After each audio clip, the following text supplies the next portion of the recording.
Bonjour et bienvenue dans cette nouvelle série de vidéos qui se propose d'expliquer le livret thématique, la planification écologique.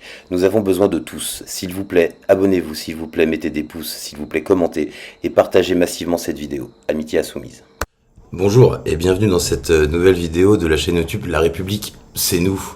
Votons. Comme je vous l'ai dit sur la dernière vidéo, on se propose avec les copains de reprendre les cahiers thématiques et de voir en fait ce qu'ils contiennent. On va essayer de faire ça de manière claire et puis de manière pas trop chiante aussi. Alors moi je vais m'occuper de la planification écologique parce que c'est un sujet qui me tient à cœur. J'habite sur une île de la Thaïlande et je peux vous dire que le plastique, il nous en arrive des tonnes et des tonnes. Tous les matins sur les plages, c'est dégueulasse. Donc voilà, c'est pour ça que je voulais parler de la planification écologique en premier. Donc si on ouvre le bouquin, hein, on va tomber sur un grand 1 et un grand 2. Le grand 1, c'est la bifurcation écologique. Bifurcation écologique. Et le grand 2, c'est la planification écologique. Alors, deux grands mots, mais en fait, vous allez voir, c'est super simple. En gros, en ce moment, on vit comme des égoïstes et comme des porcs. Eh ben, c'est fini. Il va falloir vivre propre et il va falloir vivre pour la communauté. Ce qui m'intéresse surtout, c'est comment on fait pour changer les choses, hein, plus que le reste. Et du coup, c'est pour ça que je me suis intéressé au seul programme qui répondait plus ou moins à mes préoccupations. Ok. Donc la bifurcation, ça veut dire que, comme je vous ai dit, avant on vivait salement et maintenant il va falloir vivre proprement. Et ça va être régi par une seule règle, la règle verte. La règle verte, c'est quoi? La règle verte, c'est simplement, tu ne prends pas à la planète ce qu'elle n'est pas capable de régénérer, d'accord? Et tu ne produis pas ce qu'elle n'est pas capable d'absorber. L'avenir en commun, il propose de l'inscrire dans la Constitution. Ça sera un droit constitutionnel. On ne pourra pas revenir dessus. Ça veut dire, en fait, il va falloir trouver comment nous, humains, on va pouvoir vivre en osmose avec notre environnement. En fait, il va falloir réapprendre à vivre naturellement. Il va falloir consommer différent, il va falloir produire différent, il va falloir échanger différent, il va falloir concevoir le système économique différemment, parce que tout ça va ensemble. Et si on continue à se plier aux lois du marché, en fait c'est le marché qui va nous plier. Boum, vas-y pour ta petite phrase du jour. Ça veut dire aussi 100% d'énergie renouvelable. Ça veut dire aussi des bâtiments à basse consommation, donc de la rénovation. Ça veut dire aussi des grosses rénovations de travaux publics. Par exemple, les réseaux d'eau sont pas terribles, il faut les retaper. Ça fait 20 ans qu'on se tape ces abrutis du privé qui ne voient que le pognon plutôt que notre sécurité. Donc si on a la chance de reprendre les rênes du pays, il va falloir rénover tout ça. Voilà. De façon à consommer moins, c'est ça en fait l'idée. On est toujours dans l'idée, dans ce petit bouquin, en tout cas dans cette partie, de cette règle verte et l'idée d'être le plus propre possible dans toutes nos actions et dans toutes nos productions et consommations. Bon, il va sans dire que 100% d'énergie renouvelable, ça veut dire qu'il va falloir sortir du nucléaire. Ça se fait pas comme ça.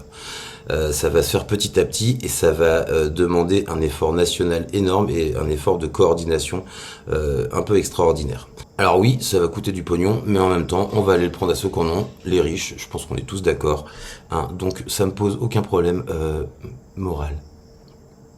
Qu'est-ce que ça veut dire planification? Bon, il est évident qu'un chantier comme ça, ça va demander une sacrée organisation. Pour une planification à l'échelle nationale comme ça, il est évident qu'il va falloir passer par l'État, par les départements, par les communes, par les partenaires sociaux, par tous ceux qui vont mettre en place l'action collective qui va nous emmener gentiment vers ce changement majeur de nos modes de vie. Cette planification va s'effectuer en 5 étapes.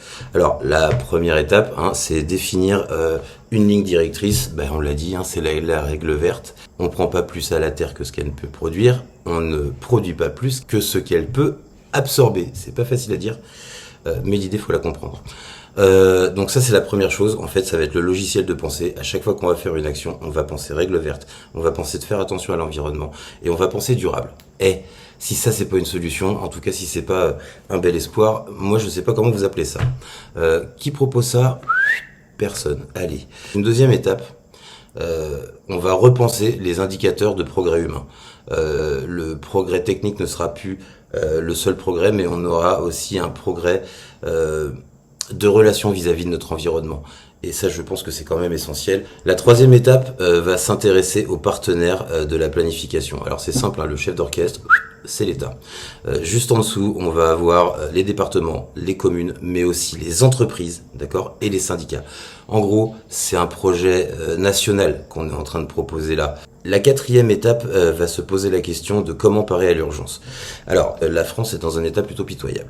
Il y a des choses à refaire, il y a du ferroviaire à construire, il faut faire les routes, il faut faire les viaducs, les systèmes et les réseaux d'eau sont très mauvais par endroits. Donc ce sont des choses qu'il faut quand même penser et ce sont des choses qu'il faut quand même régler. Donc il va y avoir des grands chantiers de rénovation de notre patrie France. Il faut s'y attendre. Politique des grands travaux en temps de crise, ça passe. L'étape numéro 5 de cette planification, on va s'occuper des gros chantiers de la nation. Le premier des grands chantiers, c'est la planification de l'isolation de 700 000 logements vétustes et qu'il va falloir rénover. Le deuxième grand chantier de l'État, c'est de passer au 100% d'énergie renouvelable. Panneaux photovoltaïques, éoliennes offshore, hydroliennes, d'accord. On a plein de rivières, ça tombe bien, il y a du passage, on va peut-être pouvoir produire de l'électricité propre. Propre, règle verte, ok.